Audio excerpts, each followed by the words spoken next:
This is Where Hollywood Hides.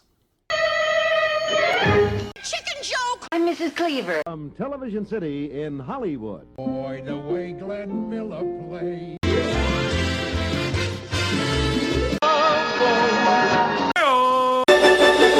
We can rebuild him. We have the technology. Nanu. Baby, you're the great. More cowbell. Not special. There's anything wrong with that. And now for something completely different. There's no business like show business, like no business I know. Welcome to Where Hollywood Hides, the home of classic TV, movies, music, and celebrities. You'll find us on the web at wherehollywoodhides.com and on iTunes. My name is Bob McCullough. And my name is Suzanne Herrera-McCullough. And this is podcast episode number 10. Congratulations. Thank you. We made it to 10. We've come a long way. We've beat the odds. Most podcasts don't make it past 9. And how is that determined? Well, there are metrics that are available when you are working with iTunes, and they'll tell you exactly how many downloads you're getting. It's a lot of pressure now. It is. I feel responsible. Yes. Yeah. Anyway, today's podcast is brought to you by Audible.com. If you go to our website at wherehollywoodhides.com, you'll see in the upper right-hand corner of every page a little kind of an icon link. If you click on that, you'll get a free audiobook download from audibletrial.com/wherehollywoodhides. They have over 100,000 titles to choose from. Any book you can think of, you can get on, like books on tape. Now you can get them as a digital download for your iPhone, your Android, Kindle, MP3 player, whatever. Burn it onto a CD. But the point is, these things are worth about $15 a piece, and you get one for free just for clicking on that link. So just encourage all of our listeners to do that because it's kind of a fun value. So, the Academy Awards. They've come and gone. What do you think? Well, I think that Argo came from behind. There was obviously some very well orchestrated campaign to kind of pose your boyfriend Ben Affleck as the victim of the nomination process. He's not my boyfriend. Well, you've talked about him a lot. I just thought he got a little cheated. And if you go to our website, we'll see an awful lot of postings you put up about Ben. Well, you won't see Ben. You won't see Ben anymore. You won't have him to kick around. It's over. Okay, all right. But my point is, there was obviously a well-orchestrated strategy to get Argo really up there in terms of I think the public had a lot to do with it. You think so? Yes. There was an outrage that he wasn't nominated for Best Director? I just think there was so much press on it that they were forced to talk about it a little bit more. I always thought that he had a really good chance winning the Best Picture. I think one of the reasons it really did win is that, the Academy voting group is a little bit older, and they like a real story with a beginning, middle, and end, and they like attractive people, and certainly Ben qualifies. And they like a Hollywood ending, and that movie had it all. I have a couple things to say about the Academy Award. Sure. I know it's considered the greatest show on earth, and I can only imagine what it must be like to organize something like that. Which I want to make a little shout out to a high school classmate of mine, Hawk Koch, the president of the Academy. He produced that show. Well, he hired the producers, but he oversaw everything. So if I have any complaints, I can talk to him, right? We can send Hawk an email. Exactly. Oh, great. Well, I just picked up a quote that said that Seth MacFarlane said he will never, ever do the Academy Awards again. I think because he got pretty scrutinized. Well, he was a little edgy. But they're never happy. I think a lot of women were upset that he was because of the boob thing. Yeah, well, and he was a little misogynistic. He had a lot of he's a comedian. He had a lot of sexist remarks. It's a joke. But I was a female. I didn't get offended. I think he did a fairly good job. I think it's a thankless job. That's for sure. I also have a big complaint. Why didn't they have ushers escorting these lovely ladies in their high heels and their dresses up the stairs? You're talking about the Jennifer Lawrence Well, thing. that's why she fell. She didn't have any help. That was crazy. You'd think they'd at least have a handrail, anything. I'm just surprised more didn't fall because the heels, as we speak, are getting taller. Yeah. And let's face it, the Academy Awards is not just about winning. That's a very small part. It's about fashion, whether you like it or not. True. There's a huge industry about fashion and the Academy Awards. Anyway, I just thought it was kind of crazy that they didn't. I'm sure they had these ushers, but not there for some reason. Yeah, it's weird. It's not like it's a big budget item. I think somebody just screwed up the logistics of that evening. Maybe. But Jennifer Lawrence did a great job at She took a real fall. At just brushing it off, and she was kind of edgy. And if that had happened to anybody else over 30, oh, for sure, they would have been traumatized. Oh, for sure. Yeah. No, it helps to be 22 when you fall downstairs. Also, something I noticed in the Academy Awards during the red carpet and afterwards, there's quite a few celebrities promoting their vineyards. Oh, really? Yeah, I thought that was kind of strange to do it during the red carpet hour. But everybody's marketing, yeah. Now, is there a write-off for that? For mentioning it on the Academy Awards? For having... Oh, for sure. A huge tax thing. You get a lot of tax benefits when you're in agriculture, even if you're losing money. Oh, it's considered agriculture. Absolutely. Well, some of the celebrities that have vineyards is Dan Aykroyd, Antonio Banderas, Drew Barrymore, Madonna, Johnny Depp, Sting. So where do we find their wine? I never see their wine. Angelina Jolie. Are they actually making any wine, or are they just writing off expenses? Well, from what I understand, they partner up with somebody who is in the business. I mean, the only celebrity whose wine we've bought is Francis Coppola's. Right. So, as I read, they partner up with someone who is in the business. Maybe they are the money. There's no business like the wine business. Exactly. Right. A couple other things. I heard Barbara Walters will be returning next week to The View. Oh, that's right. She took a fall too. Yeah. No, and she had the chicken pox. Oh God, it's taken this long to get over the chicken pox? Oh, sure. Nasty. She's older. Nasty. Today, guess whose birthday it is? It was in I Love Lucy. Of course, everyone who was on there is dead. I was going to say Desi Arnaz. No. Fred Mertz. Yes, William Frawley. Oh yeah. Yeah, he was great. He was in over 100 films. And, wow. Of course, I only know of him from with Lucy. I Love Lucy and Miracle on 34th Street he was on. If you look at the old I Love Lucy episodes, you'll see how much dialogue he and Ethel actually carried in that show. Desi just came in and was outrageous and he was good flamboyant. Too, Yeah. Those were great shows. Lucy really made that work. Those were great shows. They were so great that she wound up buying half of Paramount Studios. So they were very successful. You don't see a lot of sitcoms with that kind of power anymore. You would think that the Latino actor would have come a long way from that. You would. He was one he of was the the first. He was the only that I can think of. From what I read, from the 50s and 60s. From what I read, Lucille Ball really shoved him down the network's Their throats. Yeah. But, and it worked. Well, I worked at Paramount when they were doing the last version of I Love Lucy, the Lucy Show, and Desi was on the lot then, and he was very, very well regarded. He was something of a creative genius in that the whole 3-camera system for shooting half-hour sitcoms on a stage, he created that 3-camera system so that they could just shoot the entire episode straight through with no cuts, no stops. Well, he sounds like a bright guy. Incredibly. So wrapping up the Academy Awards. Yeah. So are you happy with who won for Best Actor, Best Actress? I was happy that Ben got his due. Yeah. I didn't think Bradley Cooper would get Best Actor just because... He's so new. Yeah. And, there were so many other films, although that movie is one of my all-time favorites, for sure. But Daniel Day-Lewis won a third time. He actually made a funny speech about that. But yeah. Was I happy? It was okay. I'm just thrilled that nobody else fell. I can't get that out of my mind. You've had nightmares about I literally falling. Cringed. But the Academy Awards were fun to look at, as usual. So what are we going to talk about today, Bob? Well, one of my very close brushes with awards and major celebrity fame was when I left Falcon Crest, went with CAA, and they brought me over to the Aaron Spelling organization. And as I touched upon earlier, Aaron Spelling's operation over at the Goldwyn Studios on Formosa and Santa Monica in the heart of Hollywood was something to behold.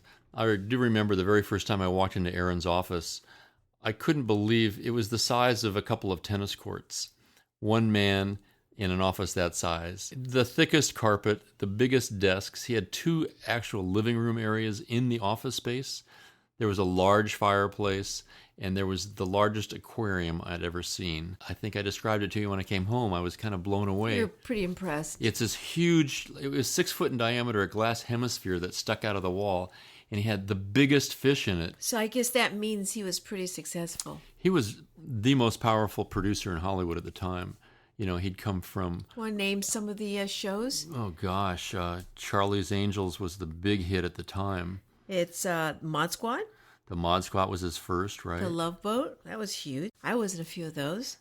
Dynasty. Well, Dynasty was really the grandfather of nighttime soaps. Boy, that was good in terms of ridiculous nighttime soaps. Yeah. That was so good. Aaron's whole thing to draw audience was to get the very biggest stars possible in every show. And The Love Boat was really the very first of his ensembles with lots of guest cast. And he used that formula throughout the rest of his many, many series. He would always bring in huge stars, basically. People who maybe weren't working, who needed a gig, who had a lot of cachet. Just as we did on Falcon Crest with Lana Turner, Aaron was the kind who would bring in Joan Collins for Dynasty. Casting. Yeah. Well, he was responsible for having more than, it says over 200 television series and movies in his career. Yeah. That's a lot. He's opened the Guinness Book of World Records. He's in it. He's the leading guy. He's the leading television producer of all time. So do you know how he started?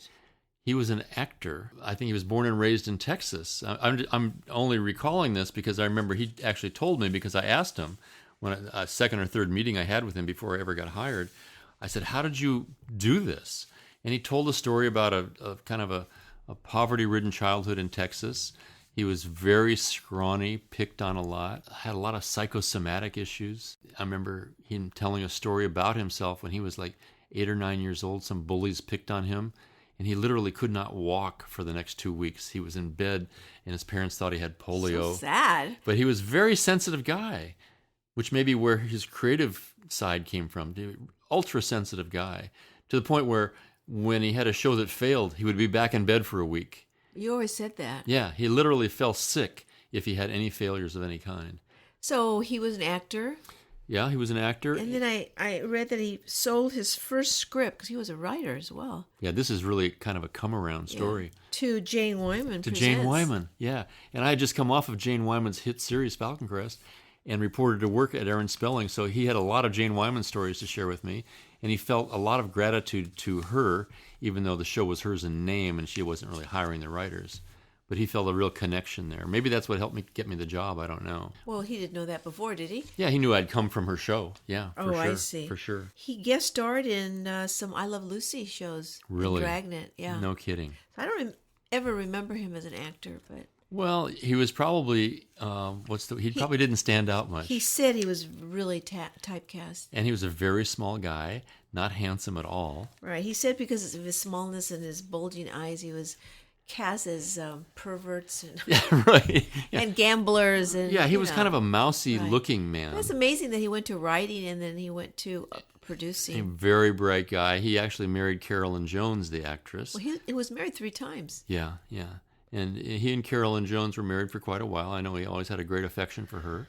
But he was a very busy guy when I showed up. So they brought me under contract as a writer, producer, developer, meaning bring them ideas, put new shows on the air, be creative. And I got an office that was a third the size of his, but it was, you remember it? It was like an apartment. You had a big office. I had a great office. It had a kitchen. It had my own bathroom. It had a sitting area. I had couches and tables. And you had a very pretty secretary. I had a very pretty secretary. Do you remember her name? I know you do. Mary Jo Lasso. That's right. And she was terrific. She was very helpful because she knew the ins and outs and the politics of the Spelling organization. And she was very nice. She was a great secretary. I think that was the only pretty secretary you ever had. The only one you let me have. That's right. So one of the wonderful things that happened to me was that, and I don't really know why I got picked for it, but one day Aaron called me into his office, and Duke Vincent, his right-hand man, and Doug Kramer, his other partner, were in the office, and they handed me a book that had a lavender cover that I'd never seen before. And Aaron said, "Would you mind reading this? We're thinking about making this into a TV movie." So you were hired and under contract just for them to do whatever they want with you? Yep. There was no a series attached to... No, come up with ideas, pitch them, see if we can get something on the air. If you remember, I created a concept called Beverly High because I had gone to Beverly Hills High School, which I thought was a very unique experience. And I remember the kids and the parents and the teachers were just, everybody was unique. And I pitched that to Aaron's development people. And they said, "Oh, well, it's a little juvenile for us." They hadn't done Melrose Place yet. So... maybe something a little more adult like Dynasty Bob. So they sent me off to rework things. And of course, after I'd left the spelling organization a couple of years later, out comes Beverly Hills 90210. Well, that's the way way it goes. That's the way the business is. So were you the only one under contract like that? I think was so. Was there like a whole bunch of... No. I was the only one who didn't have a show. I wasn't producing an active show for them. So you were the upcoming guy. I was kind of the upcoming guy, and so it was a nice position to be in. So you read Hollywood Wives. So I read the book called Hollywood Wives, written by Jackie Collins, who was the sister of Joan Collins, who was starring in Dynasty. And that's how Aaron got his hands on the book. Jackie Collins had done a number of books prior to that, which became pretty serious bestsellers because she had her finger on the pulse of what women like to read. And they like to read about glamour and sex and power and intrigue. It was long before 50 Shades of Grey. Long before, but had a lot of them. I haven't read that yet. Well, maybe you should.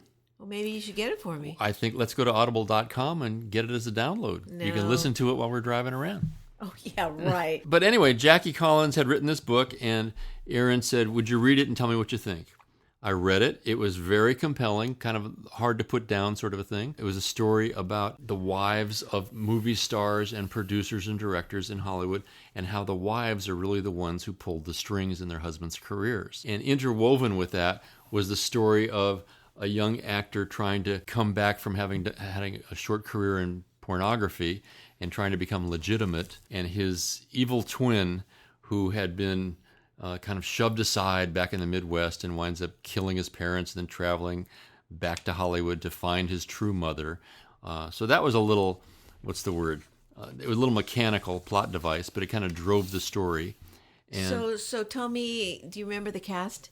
Some of the cast? So first I want to tell you my initial meeting with Jackie Collins. Oh. Because she had to approve. I forgot you met her. Yeah, she had to approve me. She was like creative consultant or something like that. Well, she was the author of the book. She owned the property, so Aaron had to be darn sure she was happy. And I went to her home up on North Hillcrest Road and sat with her for a couple of hours, and she was fabulous. We had a great time drinking white wine and talking about her.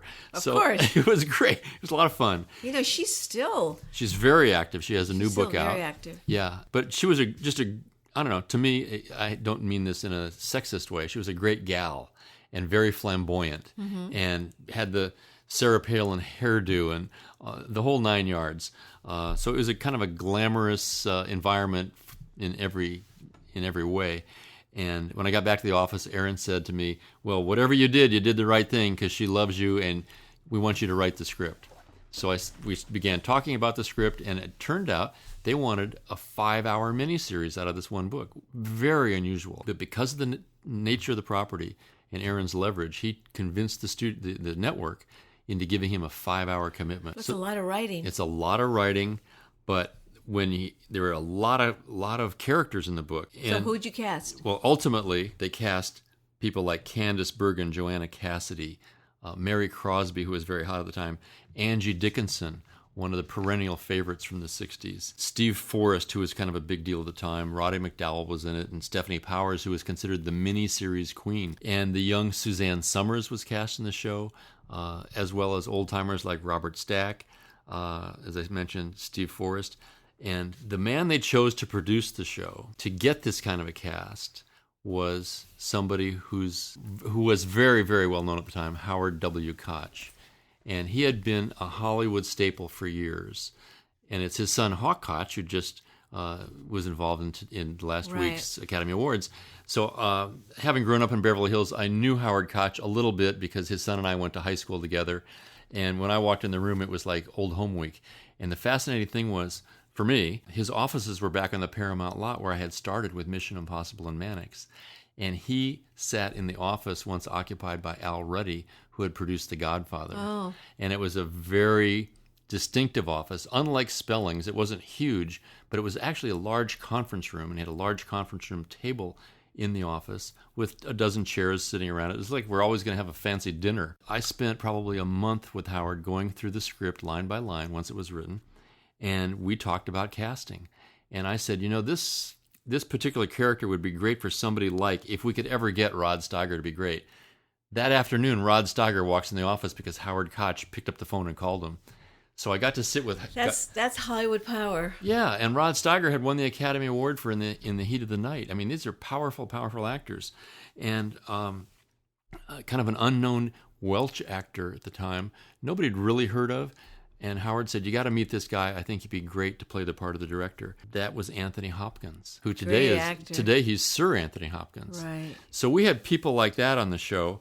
And Andrew Stevens, who was kind of a young heartthrob, kind of a daytime soap opera star. So Andrew came in and he actually read for us. And he was a very engaging, great guy. He got to play 2 roles. He played his good twin and the bad twin. He was kind of the driving dramatic force of the whole piece. So his casting was very important. And then Howard and I were talking about music and things like that, what kind of music we wanted. And I told him, well, the best TV music I'd ever heard was written by Lalo Schifrin, the guy that did Mission Impossible. Yeah. Right. So he picks the phone up, Lalo Schifrin comes in, and we have conversations with him. And then there's a long list of talent that came in that was not cast.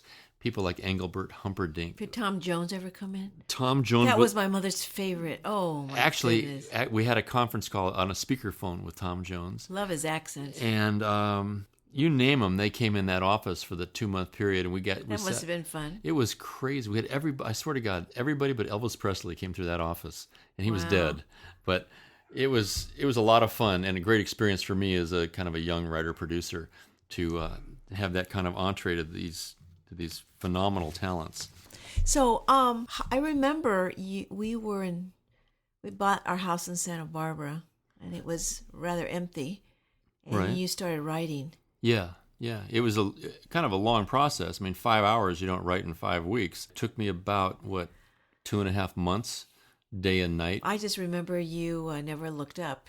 And that's pre-computers. I was working on a typewriter too. But that's right. But it was a great creative challenge, which I enjoyed because I got to kind of control how the story really went and which characters flourished. And so did you have to do, how many rewrites did you have to do? Probably 10 or 12. Wow. Well, first you have to make sure Aaron's happy with it, and he was really the consummate judge because he himself was a writer, and Duke Vincent was a really good writer.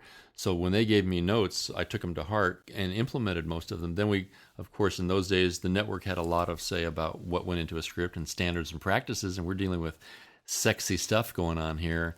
Especially for those days. Oh, yeah. A lot of infidelity in the Hollywood Wives. Ooh, imagine that. For sure. But interesting side note, once we started shooting, and I may be jumping ahead a little bit. Who's the director? The director was an English guy named Robert Day. And I don't know what his problem was, but he thought he was the auteur. And the auteur was really Jackie Collins and Aaron Spelling, let's face it. I was just the conduit for them. And Robert Day thought that he was running things. And he came into the casting process a little late because Howard Koch and I had sat and met with so many people for so long. Once we started shooting, I was on the set, and who do the actors generally go to when they have issues with the script or their dialogue or their characterization? The writer. If they can find the writer, they want to talk to the writer to find out what the intent was. Robert Day was so jealous. He turned to Howard Koch at one point and said, "I'm not going to shoot another frame until you get him out of here." He thought I was a distraction and trying to control his show. And I was just trying to be collaborative and help the guy. But he was a little, what's the word? He was kind of temperamental. Temperamental, threatened. I'm glad he was there because dealing with some of those personalities had to be difficult at some point. But, with pros like Candice Bergen and Joanna Cassidy, who were really consummate actresses and good personalities and just good people off camera, it was kind of easy to see how the show became such a hit. So locations, where'd you shoot this? Well, the show was supposed to take place in Hollywood, of course, and Beverly Hills. We did a lot of location scouting, a lot of big homes in Beverly Hills, but a tough place to shoot. And the houses really are kind of close together in Beverly Hills. So we wound up going to Pasadena, where the mansions are a little bit more spread out. There's more room between them. There's better parking. And we wound up shooting most of the show in Pasadena and on the sound stages at Spelling Studios.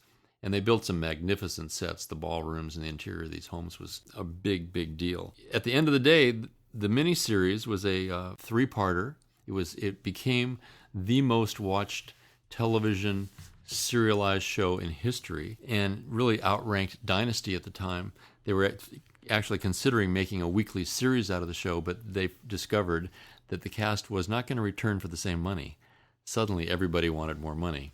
Of course. And the budget can have a huge effect on things. But the show was nominated for an Emmy for Outstanding Film Editing at the time because the editing was crucial because there were so many scenes and so many things going on at the same time, lots and lots of cuts that had to all dovetail together. But I do remember the premiere of the show, if you remember the parties, kind of the real Hollywood scene. Very Hollywood. You talk about Academy Award gowns and fashions. Nolan Miller was really one of the co-stars of that show because That's right. He was the fashion designer for Aaron Spelling and for Dynasty. And I think just the beaded dress budget on the show exceeded $200,000. And of course, if you dress Candice Bergen in a certain fashion, well, Joanna Cassidy has to match that. And Mary Crosby has to look good. Yeah, I could have been in that show too. You could have, I suppose. Yes, I was almost famous if I was going to be put in that show. What happened there? You were busy having babies. That's your answer for everything. Well, the show... I wasn't pregnant every year. No, but the show came out in '85, and we had a 2-year-old. So we were pretty busy. Yeah. Well, I could have been in that show. I could have and would have. You could have and would have. Okay. God knows we got everybody else in the show. Howard would have done that favor for us for sure. You could have probably had a good part. You didn't think of it. Well, maybe you needed to push yourself. Where was your agent? Come on. I had a few. I don't know what happened to them. Right. At any rate, it was a real glamorous Hollywood experience. I do remember Anthony Hopkins at that time was drinking, and we had to put his dialogue up on cue cards and paste them on people's foreheads so that when he was doing a scene, doing the reverses, he'd be able to get his dialogue out. I think he was really just kind of horrified at the material that he was doing because it was a little sleazy. It wasn't classic. It wasn't Shakespeare. I do remember the reviews in TV Guide. Brutal. Which I hope you'll put up on the website. I will. Well, you know, Howard Roseman of TV Guide or LA Times, he gave I think a fairly fair review. He said it's sleazy material and it's a sleazy show and you can't stop watching it. And that's the whole purpose of what we were doing. We're trying to create entertainment. Of course. We weren't doing... Well, it's not comparable, but it's along the lines of the Kardashians. Everybody likes to bash them. During dinner, everybody says, they don't watch it. They don't understand why anyone would. Nobody admits to watching it, but it's a huge hit. I just want to take a moment right now, just as a reminder to our growing audience of listeners, be sure to check out our website at www.wherehollywoodhides.com for show notes, photos, and the latest in showbiz news. Please click on to our Amazon banner and take full advantage. It'll take you directly to the world's biggest online shopping mall. So whatever you're looking for, from books, movies, any kind of supplies, it's at Amazon.com. And the links at wherehollywoodhides.com are the quickest way to do your shopping. So after Hollywood Wives, how did that end? It had good ratings. It was a huge hit, and Spelling then gave me a bunch of other projects to write and produce, including Dark Mansions, which we can talk about next time, and International Airport, starring George Kennedy and another all-star cast, including one of your favorites, Bill Bixby. I was in that. You were in that, and I want to talk to you about that next time. Okay, sounds good.